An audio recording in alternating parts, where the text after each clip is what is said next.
tener una palabra de oración pidiendo la bendición del Señor.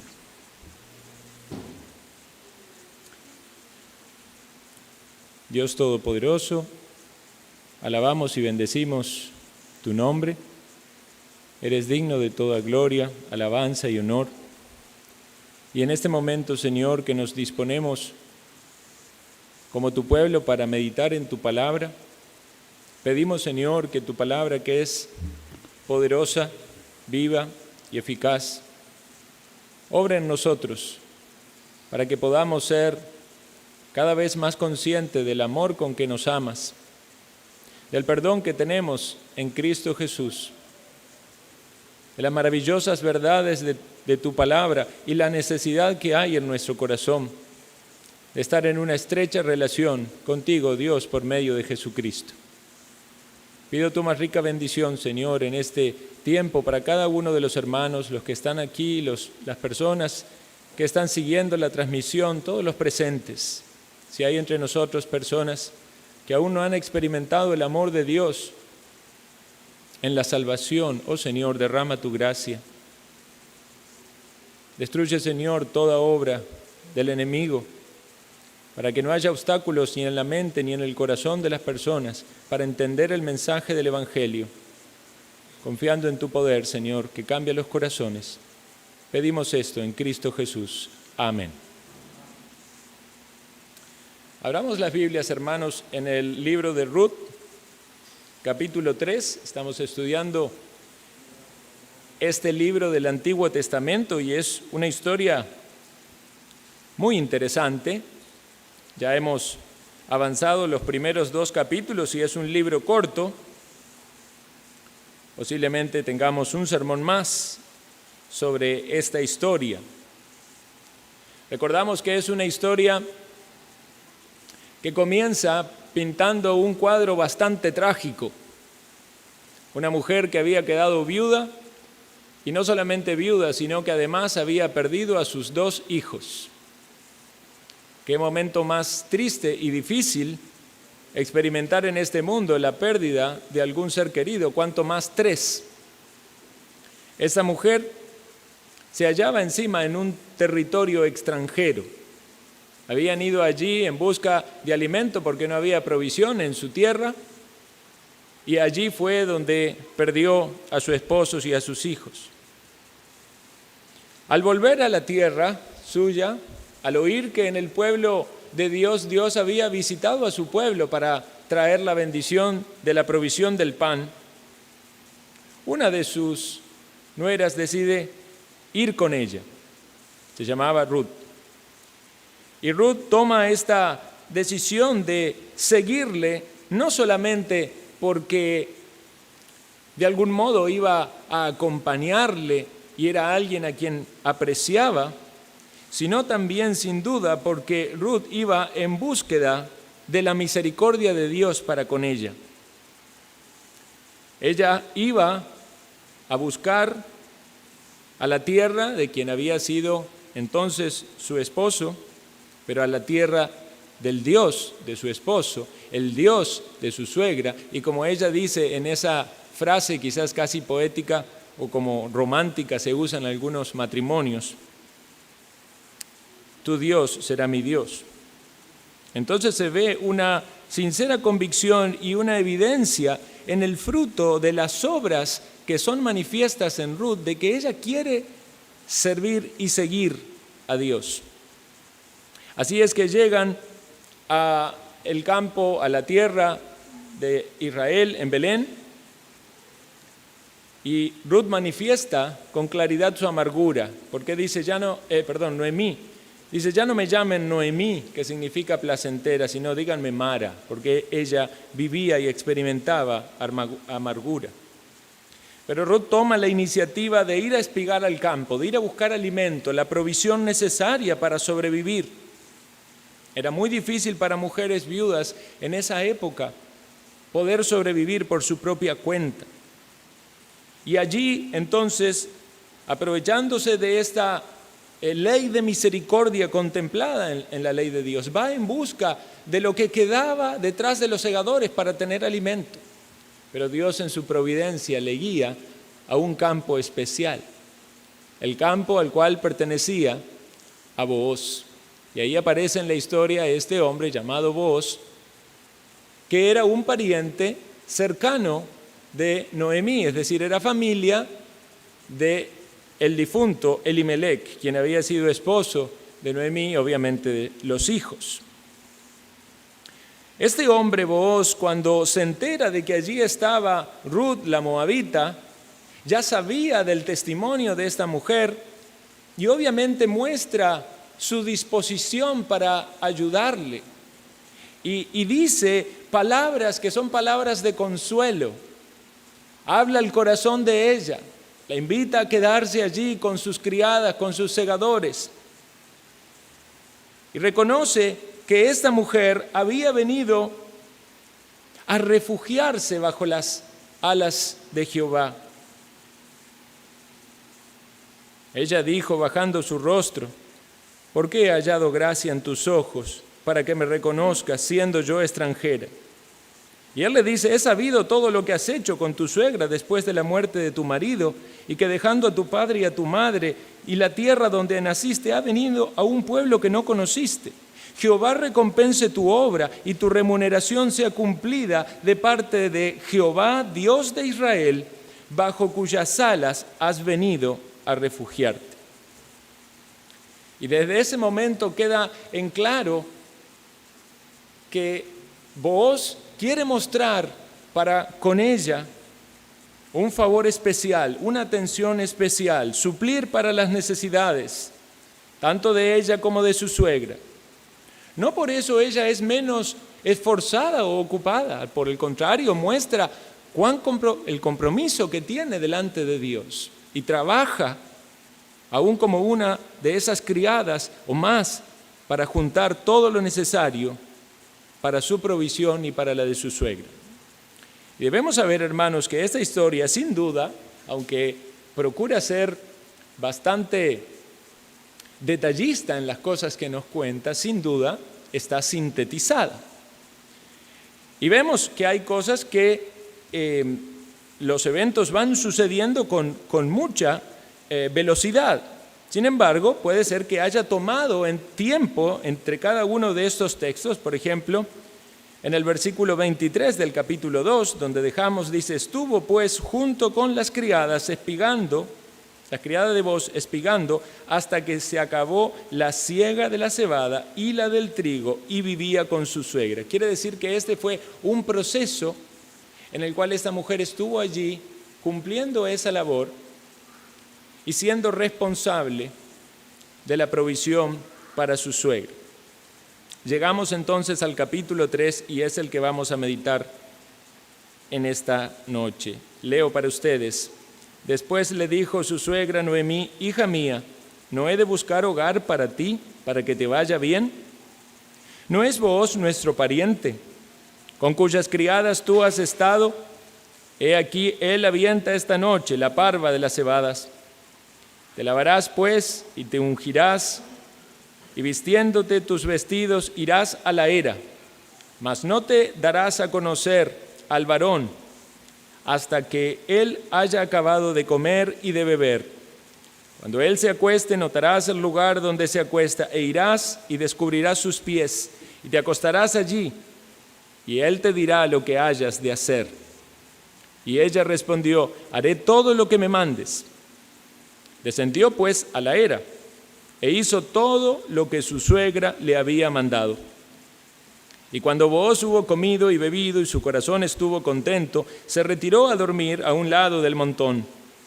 Entonces ella vino calladamente y le descubrió los pies y se acostó. Y aconteció que a la medianoche se estremeció aquel hombre y se volvió, y he aquí una mujer estaba acostada a sus pies. Entonces él dijo: ¿quién eres? Y ella respondió: yo soy Ruth, tu sierva. Extiende el borde de tu capa sobre tu sierva, por cuanto eres pariente cercano. Y él dijo: bendita seas tú de Jehová, hija mía. Has hecho mejor tu postrera bondad que la primera, no yendo en busca de jóvenes, sean pobres o ricos. Ahora pues, no temas, hija mía. Yo haré contigo lo que tú digas, pues toda la gente de mi pueblo sabe que eres mujer virtuosa. Y ahora, aunque es cierto que yo soy pariente cercano, con todo eso, hay pariente más cercano que yo. Pasa aquí la noche y cuando sea de día, si él te redimiere, bien, redímate. Mas si él no te quisiere redimir, yo te redimiré, vive Jehová. Descansa, pues, hasta la mañana. Y después que durmió a sus pies hasta la mañana, se levantó antes que los hombres pudieran reconocerse unos a otros, porque él dijo, no se sepa que vino mujer a la era. Después le dijo, quítate el manto que traes sobre ti y tenlo. Y teniéndolo, él midió 6 medidas de cebada y se las puso encima, y ella se fue a la ciudad. Cuando llegó a donde estaba su suegra, ésta le dijo, ¿qué hay, hija mía? Y le contó ella todo lo que con aquel varón le había acontecido. Y dijo, estas 6 medidas de cebada me dio, diciéndome, a fin de que no vayas a tu suegra con las manos vacías. Entonces Noemí dijo, espérate, hija mía, hasta que sepas cómo se resuelve el asunto, porque aquel hombre no descansará hasta que concluya el asunto hoy. Tenemos entonces, hermanos, este precioso capítulo donde podemos decir que va llegando al momento cúlmine de esta historia.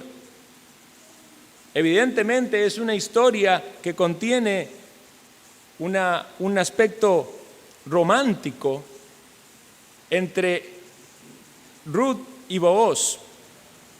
Comienza con una tragedia y ahora estamos viendo una quizás de las emociones más maravillosas que puede experimentar alguien, el momento del enamoramiento o de la propuesta matrimonial.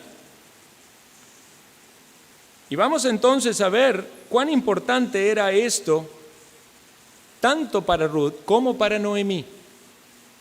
¿Recuerdan ustedes que ellas dos estaban viudas y estaban por lo tanto desamparadas? Las viudas tenían una gran necesidad, al punto tal de que con mucha frecuencia, si no se casaban con alguien, podían llegar al punto de la necesidad extrema de tener que venderse como esclavas. Por eso era importante considerar quién podía ser alguien que se casase, obviamente en este caso con Ruth, porque Ruth no había tenido descendencia.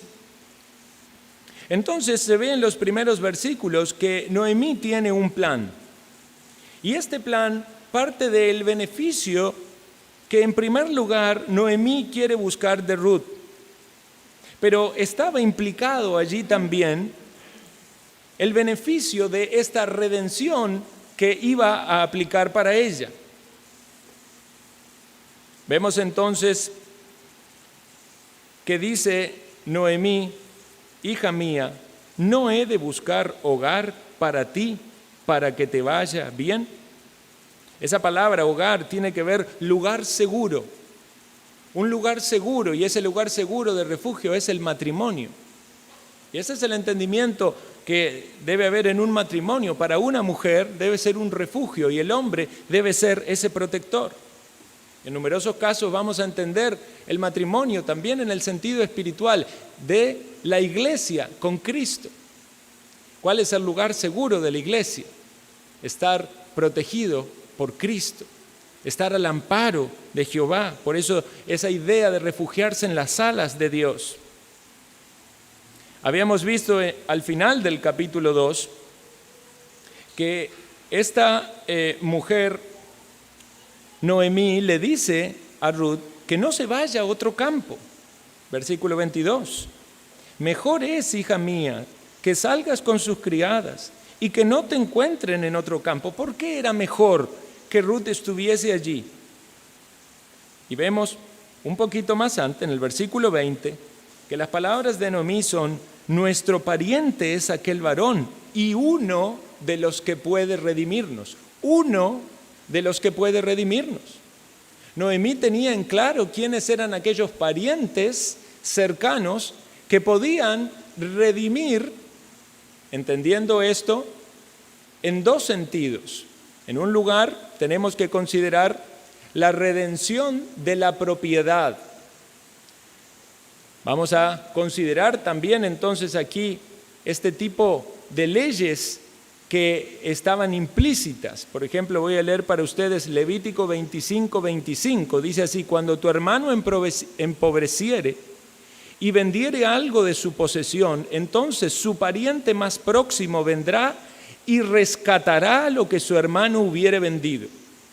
Es decir, que cuando se vendía una tierra o una heredad, el derecho de la redención o de la compra lo tenía el pariente más cercano. No es como hoy en día que cualquiera quiere vender y cualquier persona puede comprar. Y esto tiene una razón importante en la ley de Dios para su pueblo, para Israel, era que las propiedades permaneciesen en las mismas familias.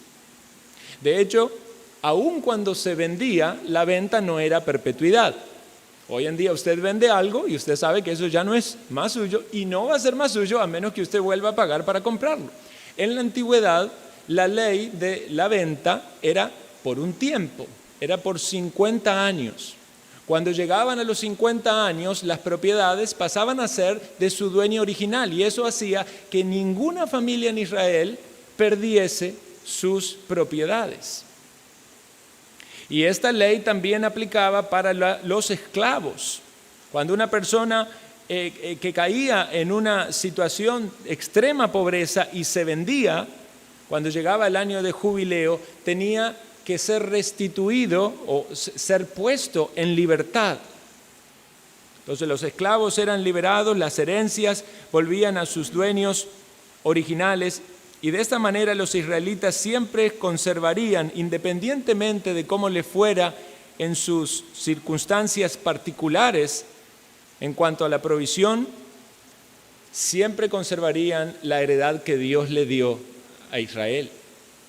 Pero no solamente eso, sino que había otra ley que también debía ser considerada, que era que cuando un hombre se casaba, moría el hombre y no había dejado linaje, digamos, la que quedaba viuda podía contraer matrimonio con su cuñado, es decir, el hermano del que había muerto, con el propósito de que él levantase linaje, o sea, tuviesen un hijo, no en nombre de él mismo, sino en nombre de aquel que había muerto. Y esta ley se conoce como la ley del levirato.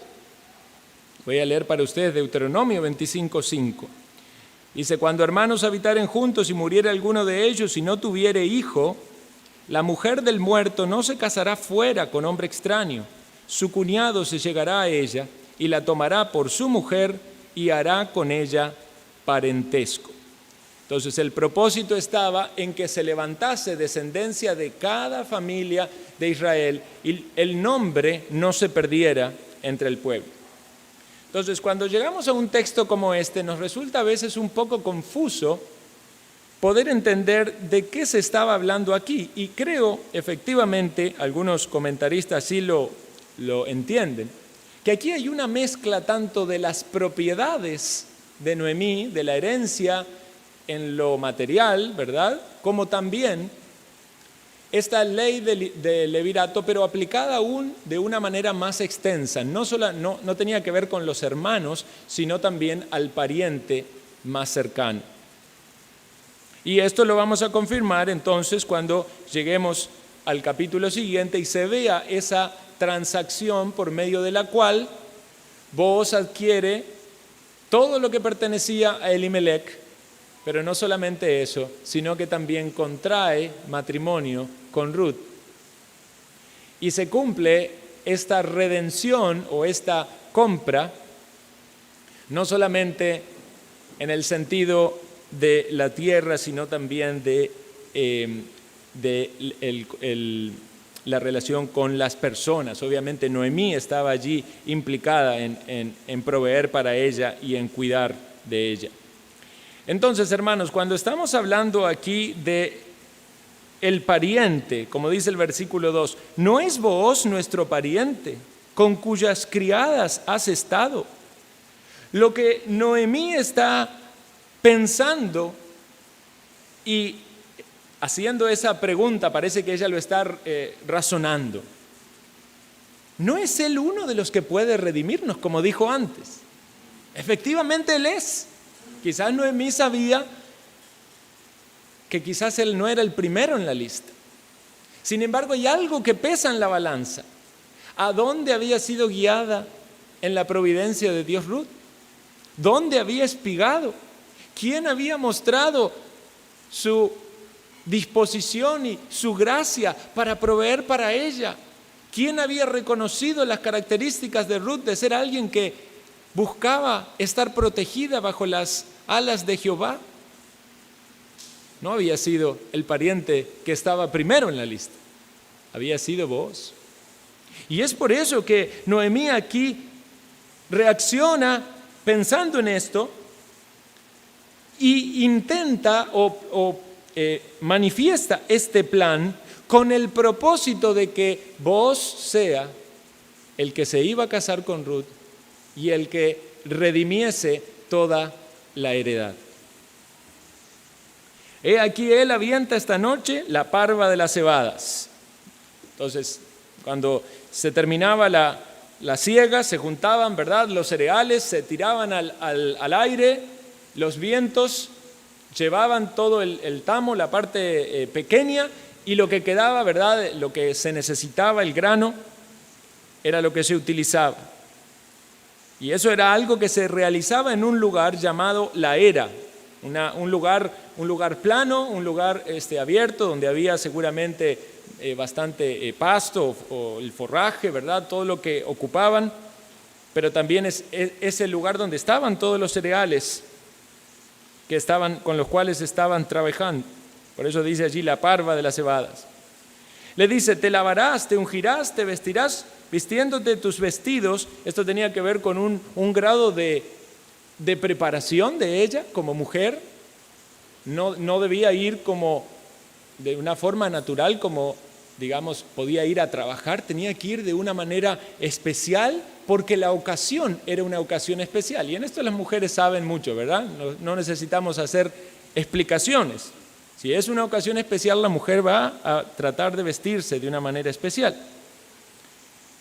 Y entonces dice, esperarás allí, irás a la era, mas no te darás a conocer al varón hasta que haya acabado de comer y de beber. Obviamente tenían el entendimiento de cómo era el programa de lo que hacía habitualmente la gente en ese momento, en ese trabajo. Iban a trabajar hasta tarde, iban a comer en la tarde, iban a tomar, y en este momento aquí no se está hablando de ningún ilícito, de ninguna desviación, de ningún exceso.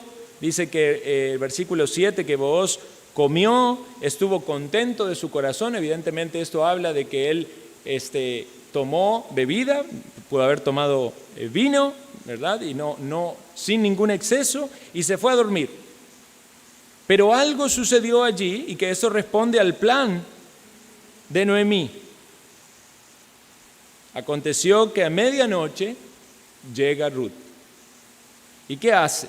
Retira aquello con lo que estaba cubriendo sus pies por el frío, ¿verdad? Estamos hablando de dormir en cierto modo a la intemperie en ese lugar, a razón del trabajo que estaban realizando.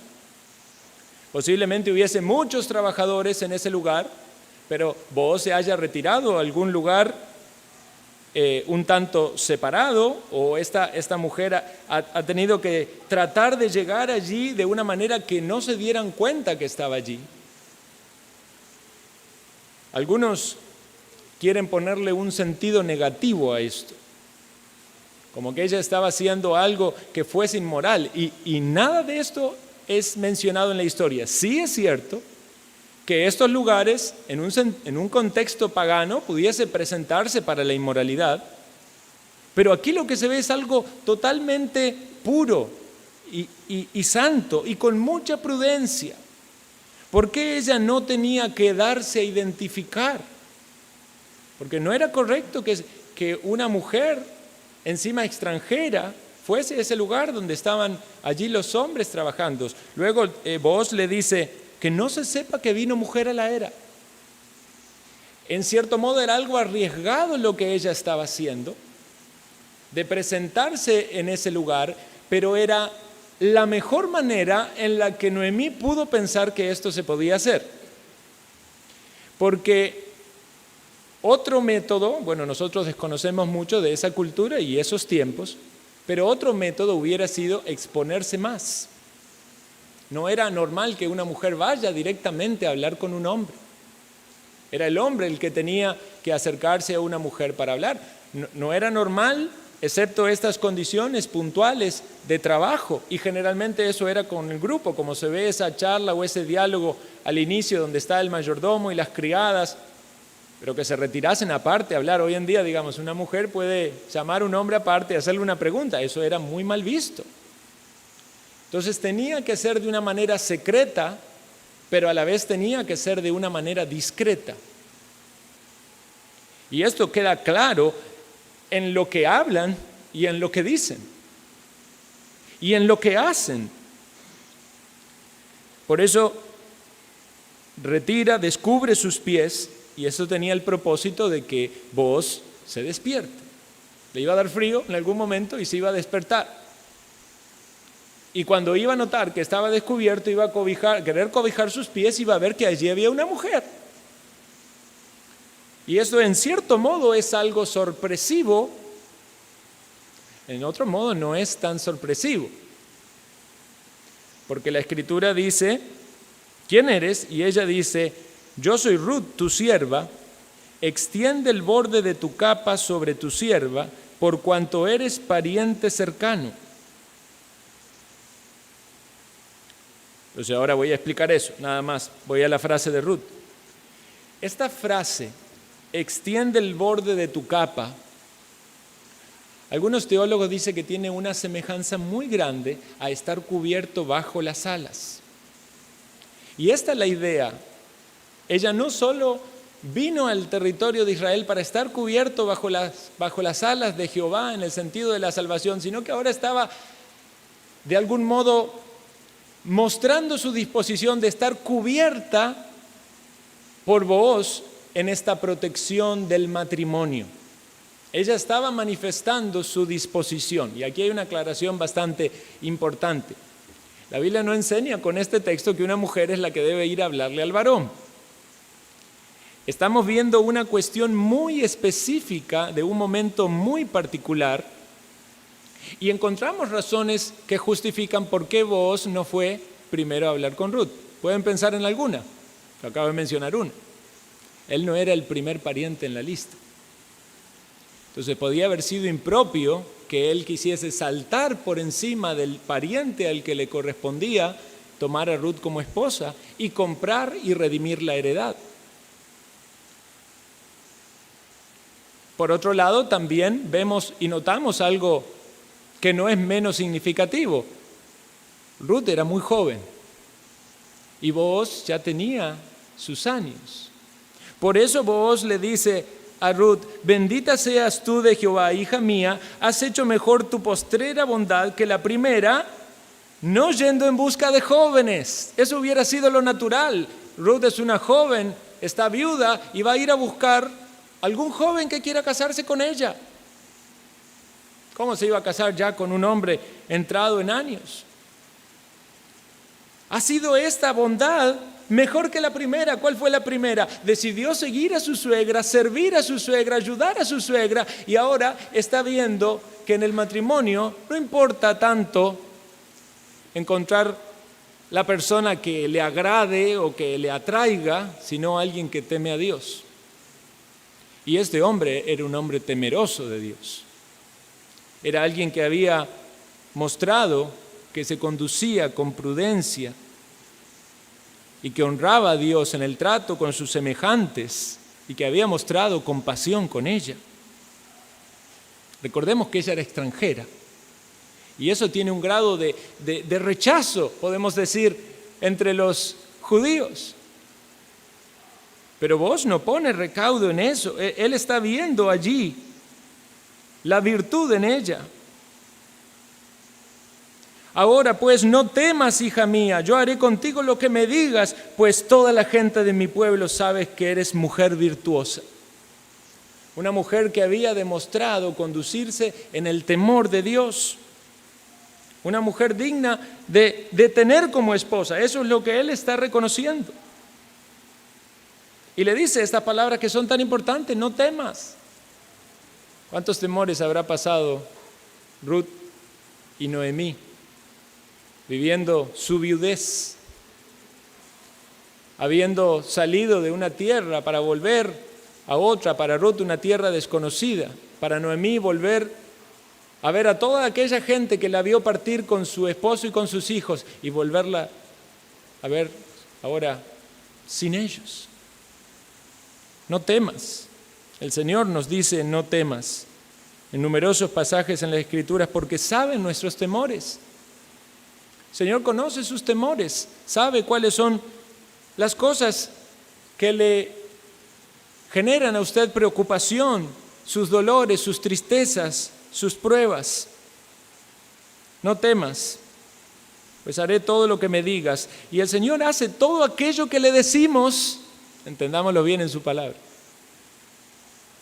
Pedid al Señor, dice, todo lo que quieras, si es conforme a su voluntad. Y esto era conforme a la voluntad de vos. Él quería casarse con ella. Pero surge aquí un problema. Ahora, dice el versículo 12, ahora parecía que la historia iba a terminar, ¿verdad? Ya iba a cerrar en lo más alto de la alegría. Es cierto que soy pariente cercano. Con todo eso, hay pariente más cercano que yo. ¡Bum! Todo se puede frustrar. Hay otro que se puede casar contigo. Y ahí quizás tenga la provisión, el cuidado. Pero ya esto que parece ser que Dios va guiando, quizás no prospere. Pero Él dice: no temas. En todo lo que corresponde a mí, yo me voy a esforzar por lograrlo. Y bueno, pasa ella allí la noche y le dice: si Él te redimiere, esta palabra es importante, hablando de quien podía redimir a Ruth, o sea, quien podía casarse con Ruth y comprar la heredad. Si Él te redimiere, bien, redímate. Esto nos hace pensar en vos aceptando la voluntad de Dios. Si Dios quiere, vea, esto es importantísimo en una pareja, alguien que planea casarse, ¿verdad? Tienen que tener la disposición y la voluntad para aceptar la voluntad de Dios. Algunas veces hay un plan de un matrimonio o de una pareja, un noviazgo, y Dios dice no. Y aquí podía pasar eso. Si Él te redimiere, redímate. Él no se iba a oponer. Pero si Él no te quisiere redimir, yo te redimiré, vive Jehová. Y esto es un juramento. Descansa hasta la mañana. Durmió allí en la era y, como si fuera poco, antes de que se vaya, le dio más grano para que lleve a su suegra y para que su suegra sepa que Booz no solo estaba interesado en Ruth, tenerla como esposa, sino también en proveer todo lo necesario para Noemí.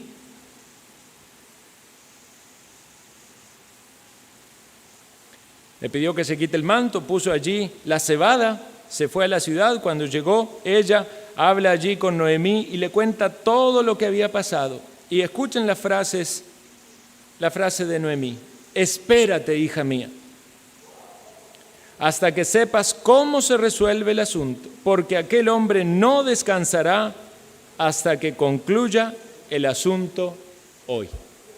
Nosotros no vamos a concluir el asunto hoy, lo vamos a dejar para la semana que viene. Pero sí vamos a meditar, antes de finalizar, en esta historia y en entender todo lo que está implícito en este texto.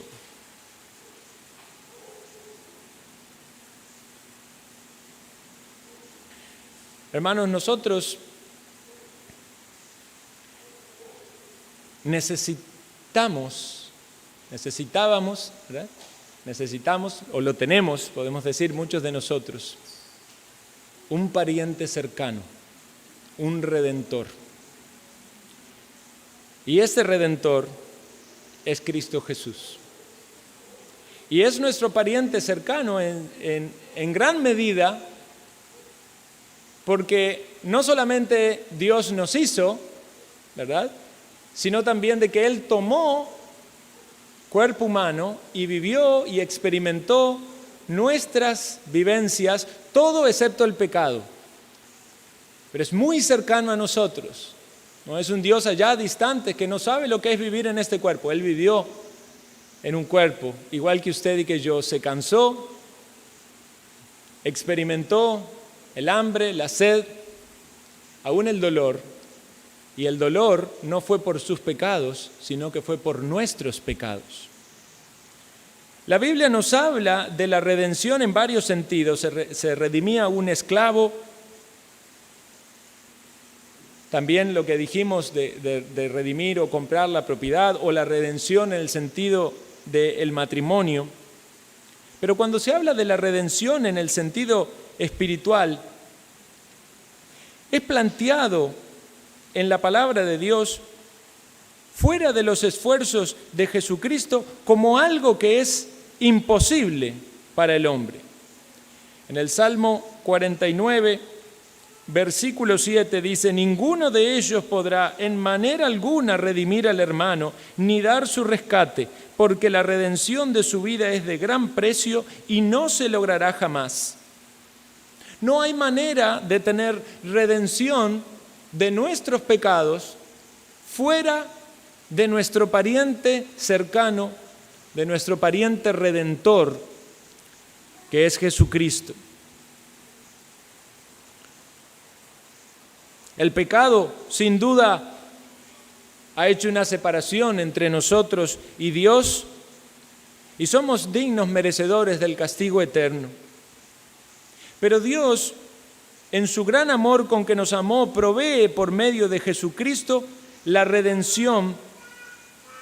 Y nos dice Romanos capítulo 3, versículo 23, que somos justificados, y aquí se liga esta idea de redención a la doctrina de la justificación. Romanos capítulo 3, versículo 24. Siendo justificados gratuitamente por su gracia, mediante la redención que es en Cristo Jesús, a quien Dios puso como propiciación por medio de la fe en su sangre, para manifestar su justicia, a causa de haber pasado por alto en su paciencia los pecados pasados. En 1 Corintios capítulo 6, versículo 20, nos dice que hemos sido comprados por precio. Y ese es el precio de la redención en Cristo Jesús. 1 Corintios 6, 20, porque habéis sido comprados por precio. Glorificad pues a Dios en vuestro cuerpo y en vuestro espíritu, los cuales son de Dios. De alguna manera, al entender el mensaje del Evangelio, al poner la fe en Cristo, al arrepentirnos de nuestros pecados, nosotros estamos experimentando la redención y somos posesión de Dios, somos posesión de Cristo. ¿Y cuál fue el precio que Él pagó? Nos dice que fuimos rescatados de nuestra vana manera de vivir, no con oro o con plata, sino con la sangre preciosa de Jesucristo, como de un cordero sin mancha y sin contaminación. Cuando alguien experimenta la redención, está experimentando la salvación, está experimentando el perdón de sus pecados. Ustedes saben que hay muchas palabras que describen en la Biblia la obra de salvación. Encontrar la vida eterna, ser comprado, ser redimido. Que nuestros pecados fueron cargados sobre Jesucristo en la cruz, que Él derramó su sangre para limpiarnos. Si hay una persona que experimentó gran dolor en esta tierra, fue Job. Ustedes saben todos los sufrimientos de Job. Ustedes saben cómo él perdió a sus seres queridos, y no solo eso, sus bienes también, y aún su propia salud. Pero Job dijo en un momento, aún en medio de esa agonía, cuando confiaba en Dios: yo sé que mi Redentor vive. Yo sé que mi Redentor vive. Muchos años antes de que Jesucristo muriese en la cruz, él sabía que tenía en Dios un Redentor. Dice: y al fin se levantará sobre el polvo, y después de deshecha esta mi piel, en mi carne he de ver a Dios, al cual veré por mí mismo, y mis ojos lo verán, no otro, aunque mi corazón desfallece dentro de mí. Él tenía un Redentor.